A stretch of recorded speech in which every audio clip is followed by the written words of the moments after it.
সেই লীলা পরে যারা এসেছেন তারাও নিশ্চয়ই জানেন, কারণ আপনাদের তো সূচিতে লীলা দেওয়াই থাকে। রঘুনাথ দাস গোস্বামী শ্রীধামের নবদ্বীপের আকাশ মধুর বাতাস মধুর, শ্রীধাম নবদ্বীপের আকাশ মধুর বাতাস মধুর,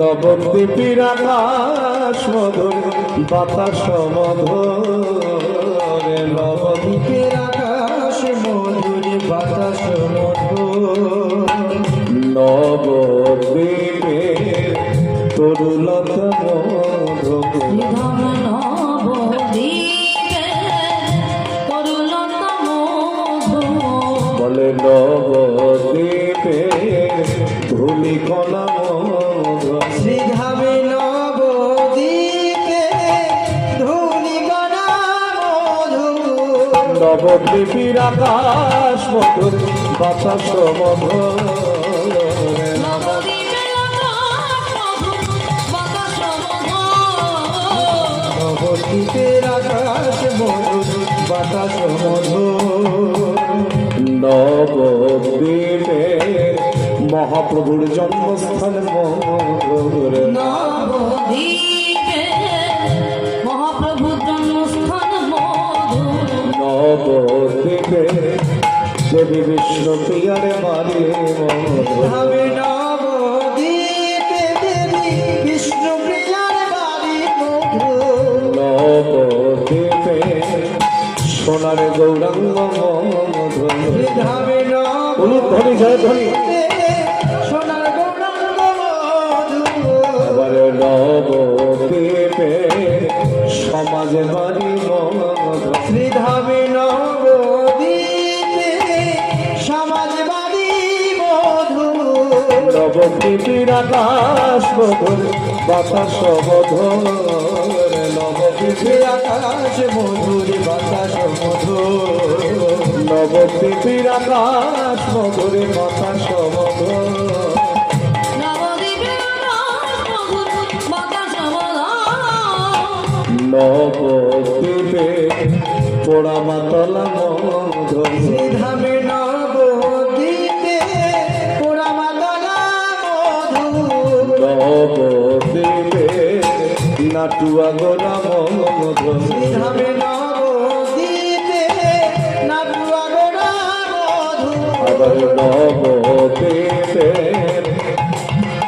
মদন মোহন মন্দির মধুর, নবদ্বীপে মদন মোহন মন্দির মধুর, নবদ্বীপে বলদেব আক্রমণ মধুর, শ্রীধামে নবদ্বীপে বলদেব আগ্রা মধুর, নবদ্বীপের আকাশ মধুর বাতাস মধুর, নবদ্বীপের আকাশ মধুর বাতাস মধুর, নবদ্বীপের আকাশ মধুর বাতাস মধুর, নবদ্বীপের আকাশ মধুর বাতাস মধুর, নবদ্বীপে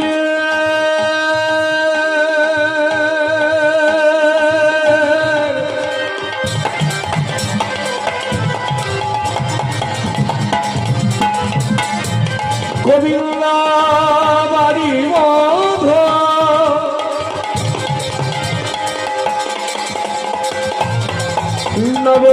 নবদ্বীপের বলদেব মন্দির মধুর, নবদ্বীপের সুরধ্বনি গঙ্গা মধুর, নবদ্বীপের সাধুর বৈষ্ণবে মধুর, নবদ্বীপের আকাশ মধুর বাতাস মধুর, হলো ধ্বনি জয় ধ্বনি, নবদ্বীপের আকাশ মধুর বাতাস মধুর, নবদ্বীপের আকাশ মধুর নবদ্বীপের আকাশ মধুর, নবদ্বীপের আকাশ মধুর বাতাস মধুর। আজ থেকে 500 বছরেরও পূর্বে, মানে 500 বছর আগে হুগলি জেলার আপনারা হুগলি জেলায় কে কে গিয়েছেন একবার হাত তুলুন দেখি। হুগলি জেলায় মাত্র 4-5 জন হুগলি জেলায় গেছেন। এবার আস্তে আস্তে উঠছে। এটা কি মাস? বাংলা মাস বলবেন? হ্যাঁ, চৈত্র মাস। বাঙালিরা এই চৈত্র মাসে কোথায় যায় জল ঢালতে? তারকেশ্বর। কোন জেলায়? তারকেশ্বর কে কে গেছেন হাত তুলুন। বাহ, ওটা হুগলি জেলার বাইরে মনে হয়। জিজ্ঞাসা করলাম হুগলি জেলায় কে কে গিয়েছেন, হাত তুললেন না। যেই তারকেশ্বর বললাম হাত তুললেন। তো হুগলি জেলা একটি জায়গার নাম হচ্ছে আদি শংসক গ্রাম। সেই আদি শংসক গ্রামে কৃষ্ণপুর গ্রাম বলে একটি গ্রাম আছে। সেই গ্রামের জমিদার ছিলেন 2 ভাতা। একজনের নাম হিরণ্য দাস, আর একজনের নাম হলো গোবর্ধন দাস। তখনও মহাপ্রভুর আবির্ভাব হয় নাই। খুব মূল্যবান বিষয়, একটু অন্তরে করে নিয়ে যান। তখনও মহাপ্রভুর আবির্ভাব হয়নি। তার আগে থেকেই তারা জমিদার। ভাবুন, মহাপ্রভুর আবির্ভাব হলো 540 বছর, তার আগে থেকে তারা জমিদার। সেই সময়ে জমিদারি তালুক থেকে আয় হতো 12 লক্ষ টাকা। তাহলে সেই সময় যদি কোনো ব্যক্তি 12 লক্ষ টাকা রোজগার হয়, বর্তমান দিনে সেই অর্থের পরিমাণ কত বাবা? চিন্তা করেছি একবার? অর্থে কি হয়? যার বেশি অর্থ আছে কি হয়? যার যত ধন তার তত ছোট। কেউ হয়তো এখানে মাঝখান থেকে উঠে বলতে পারে আমার প্রচুর টাকা, আমার মন বিশাল ভালো। আপনি কি জানেন? আপনি হয়তো ব্যতিক্রম। 100 জনের মধ্যে 5 জন হয়তো ব্যতিক্রম, কিন্তু যেটা বেশি সেটা তো আমাকে বলতে হবে। মানুষ দেখবেন 3 ধরনের অহংকার প্রকাশ করে। একটা হচ্ছে রূপের অহংকার, একটা ধনের অহংকার, আর একটা হচ্ছে বিদ্যার অহংকার। কিন্তু হিরণ্য আর গোবর্ধন এত বড় জমিদার হয়েও তাদের মধ্যে বিন্দুমাত্র কোনো অহংকার ছিল না। আমি অনেক সময় দেখেছি বনেদি যারা জমিদার বা বড়লোক বা ধনী, তাদের মধ্যে অহংকারটা কম থাকে। কিন্তু হঠাৎ করে যদি গ্রামে কেউ ভিখারি থেকে কোটিপতি হয়ে যায়, আপনি তার পাশে দাঁড়াতে পারবেন। সেই সপেক্ষেই মানুষকে মানুষ বলে ভাবতে পারবে। তাই হিরণ্য গোবর্ধন যারা জমিদারির ভোগবিলাসে মত্ত হয়েও তাদের হৃদয়টা ছিল ভক্তের মতো। এমনকি আদি শংসক গ্রাম থেকে নবদ্বীপ পর্যন্ত যতটা পথ, ওই পুরো পথটা তাদের ছিল। আশেপাশে জমি জায়গা সব তাদের। তাহলে কত বড় জমিদার! বলে এত জমিদারি আমরা কি করব? জনসাধারণকে আমরা 2 হাত ভরে দান করে দেই। মাথায় রাখবে বাবা, যে ধন আমার নয় সে ধন আমি কোনোদিন ধরে রাখতে পারবো না। যে যত ধনের ধনী হোক না কেন, চোখ দুটো বন্ধ হলেই দেখবেন মালিকানা পরিবর্তন। আমরা শুধু মিছামিছি দ্বন্দ্ব করি। 1 হাত জমি কেউ ছাড়তে চাই না। ভাই ভাইকে সহ্য করতে পারি না টাকার জন্য, অর্থের জন্য। প্রতিবেশী প্রতিবেশীকে সহ্য করতে পারি না। কবি বিজয় সরকার একখানা গান লিখেছিলেন, ওরে মন ভেবে দেখ যেমন আছে এই পৃথিবী, তেমনি ঠিকই রবে গো স্বাধীন সুন্দর পৃথিবী ছেড়ে চলে যেতে হবে। যেমন আছে এই পৃথিবী, তেমনি ঠিকই রবে রবে গো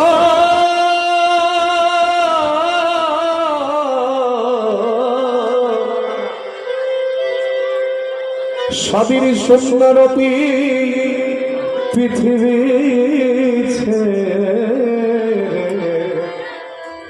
চলে যেতে হবে। অন্যান্য সময় আত্মীয় স্বজন পুত্র পরিজন সকলকেই কাজে লাগে, কিন্তু চলে যাবার সময় শুধু যার যার ডাকে তার তার পার হয়ে যেতে হয়। কেউ কারোর জন্য অপেক্ষা করবে না বাবা। আপনি পিছন ফিরে বলেও যেতে পারবেন না আমি আসি রে, কখন যে নিঃশ্বাসটা বন্ধ হয়ে যাবে কেউ বলতে পারবে না। আমার শ্রী গুরুদেব হচ্ছেন নিত্যানন্দ প্রভুর 13তম বংশধর। আমার গুরুদেব একটা কথা বারবার বলে, বাবা এই পৃথিবীতে সবাইকে বিশ্বাস করা যায়, প্রভুপাদ ছিল রতন কৃষ্ণ গোস্বামী, আমার শ্রী গুরুদেব নিত্যানন্দ প্রভুর 13তম বংশধর। সবসময় বলেন, বাবা কি নিয়ে দ্বন্দ্ব করবো জগতে বলতো, কারণ আজকে চোখ দুটো বন্ধ করলে কালকে আর একজন মালিকানায় বসবে। কিসের দ্বন্দ্ব? এটা তোমাদের স্বভাব নয়। জগতের সবাইকে বিশ্বাস করা যায়, কিন্তু নিজের নিঃশ্বাসকেই তো বিশ্বাস করা যায় করা যায়। আজকে এখানে দাঁড়িয়ে আছে, কাল যদি না থাকি, আজকে এখানে আপনারা বসে আছেন, কালকে সবাই থাকবো এর গ্যারান্টি দিতে পারবে? তাহলে যে অর্থ আমার নয়, যে অর্থ তিনি দিয়ে পাঠিয়েছেন, আমি তো এখানে এসে পেয়েছি, আমি তো নিয়ে আসি। আবার যেদিন চলে যাব সেই অর্থ সব তিনি কেড়ে রেখে দেবে, আমি একাই চলে যাব।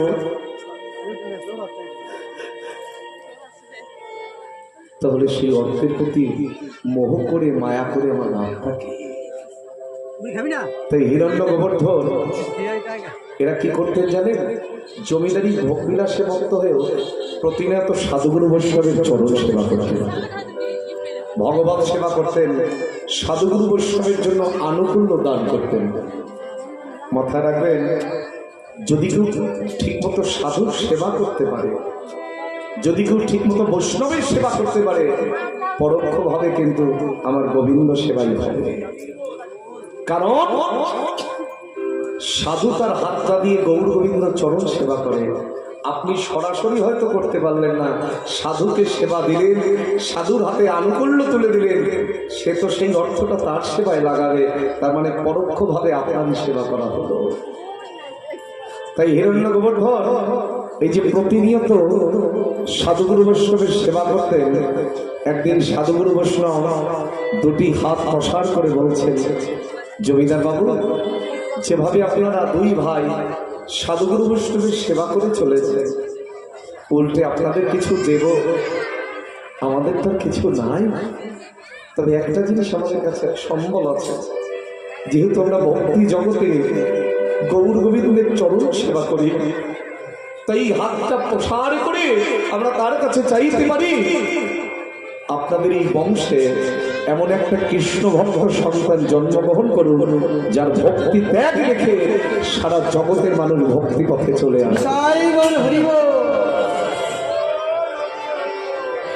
হিরণ্য গোবর্ধন গিয়ে সাধুগুরু বৈষ্ণবের চরণ দুটো জড়িয়ে ধরেছে।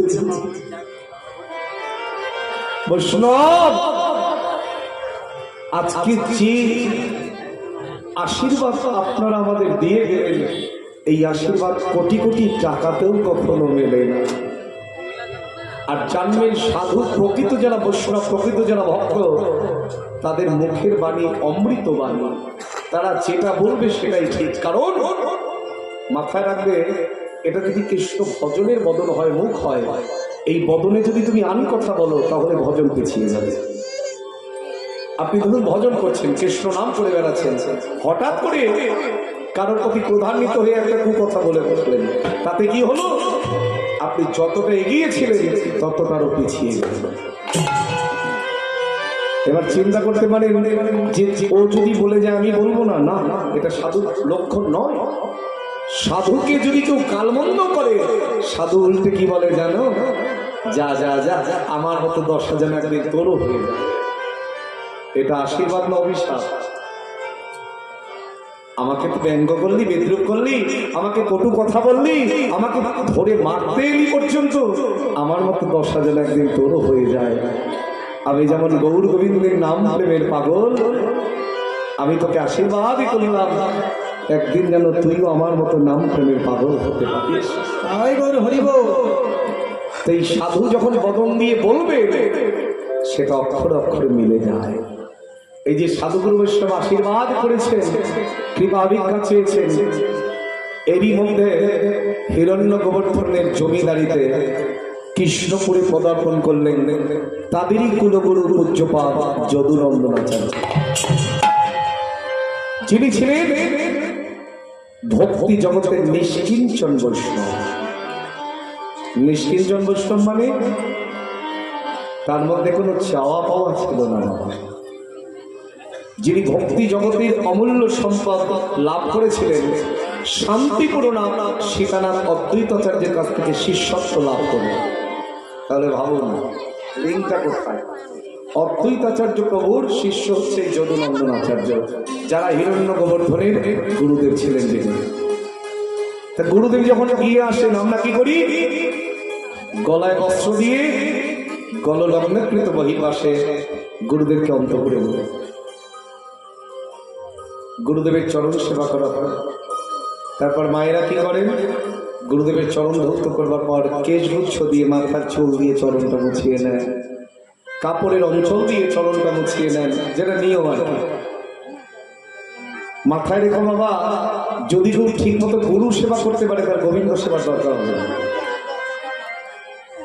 বলে এটা ঠিক করে দেখুন, আপনি যদি গুরুচরণ সেবা করতে পারেন, গুরুই আপনার হাত ধরে গোবিন্দ চরণে পৌঁছে। হিরণ্য গোবর্ধন গুরুদেবের চরণ দুটো জড়িয়ে ধরে খাচ্ছে। এরা ছিলেন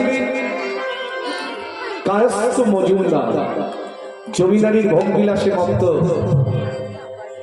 বিষয়ভোগী, কিন্তু সৎকুলগুরুর সঙ্গ দর্শন আর সাধুগুরু বৈষ্ণবের কৃপায় এদের হৃদয়টা ছিল বৈষ্ণবের মতো। আর গোবর্ধন পত্নী ছিলেন বড় ভক্তিমতী নারী, যিনি গুরু সেবার সবকিছুর আয়োজন নিজের হাতে করেছে। গুরু কল্প তরু মূলে একবার বর্ষ গিয়া গুরু কল্প তরু মূলে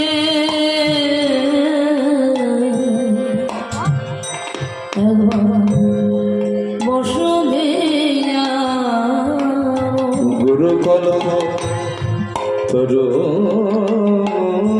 মূলে একবার বর্ষ গিয়া গুরু কল্প তরু মূলে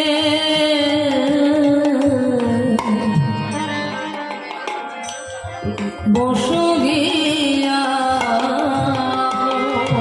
হৃদি শীতল হবে প্রাণ জুড়াবে, হৃদি শীতল হবে প্রাণ জোড়াবে, হৃদি শীতল হবে,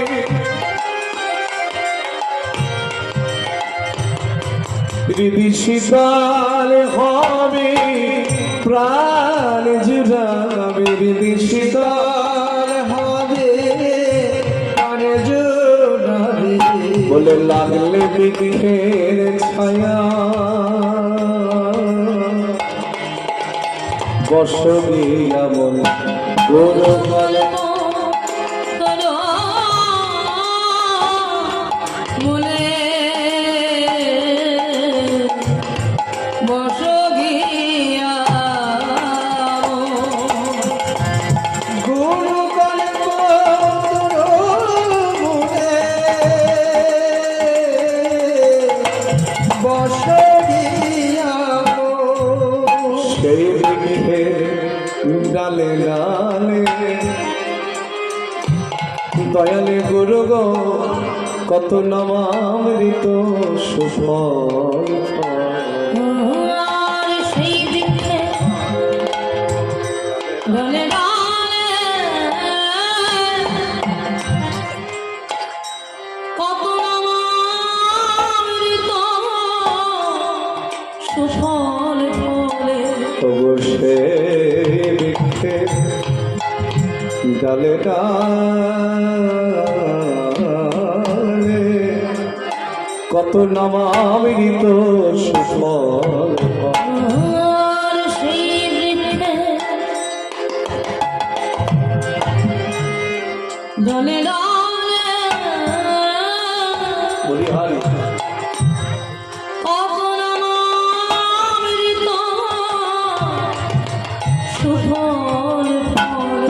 দেখো খাই যত মান কোকিল, দেখো খাই যত মনে কোকিল, দেখো খাই যত মান কোকিল, দেখো খাই যত মনে কোকিল, কোন ভক্তে না পা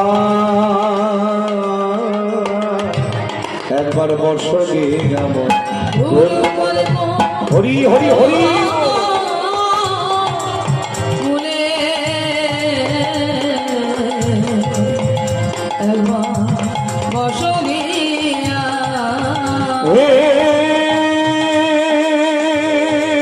দয়াল গুরু গো গুরু গো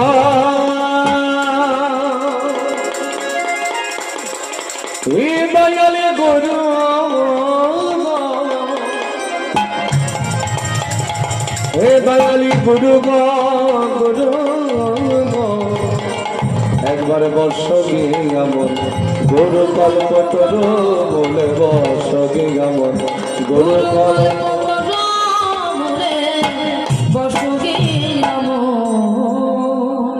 এখন দেখবেন আনন্দের দিন খুব তাড়াতাড়ি চলে যায় আর দুঃখের নিশি কখনো শেষ হয় না। আনন্দের দিন খুব তাড়াতাড়ি চলে যায় আর দুঃখের নিশি কখনো পোহায় না।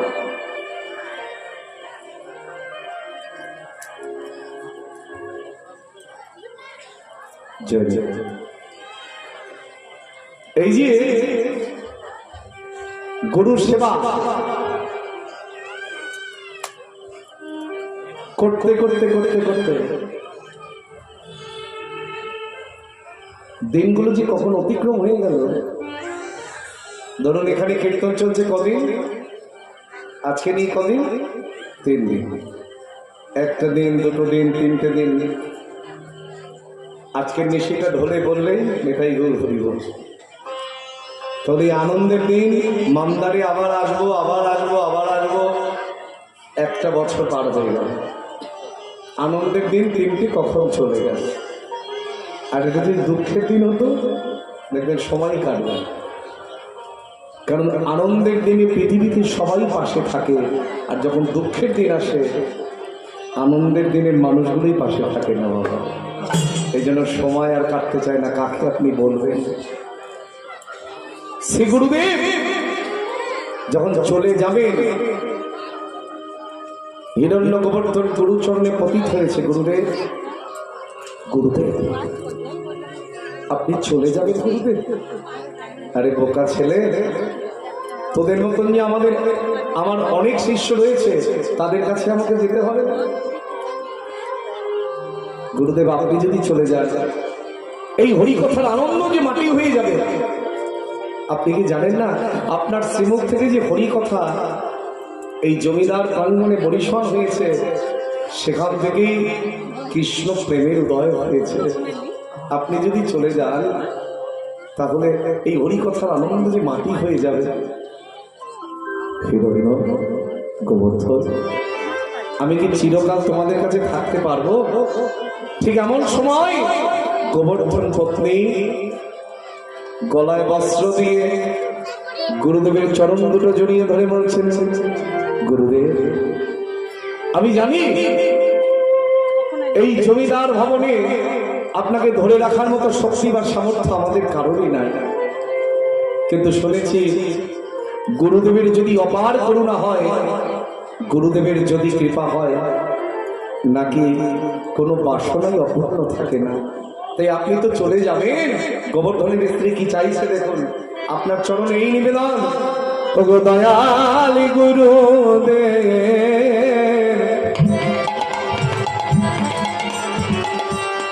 কৃপা করো মোদের, তব কাছে ভিক্ষা চাই, ভিক্ষা চাই।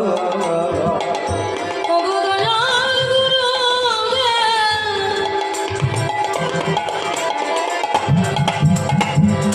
কৃপা করো মোদের, তব কাছে ভিক্ষা চাই। ওগো দয়াল গুরুদেব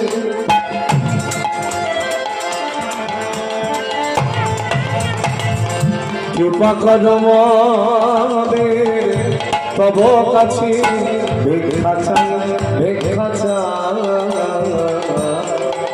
ওগো দয়াল গুরুদেব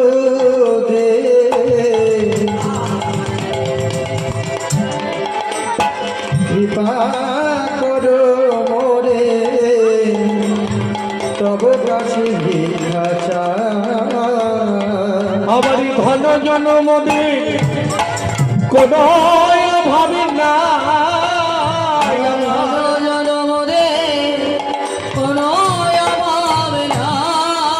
ওই ধন জনম দিন কোন ভাবি না,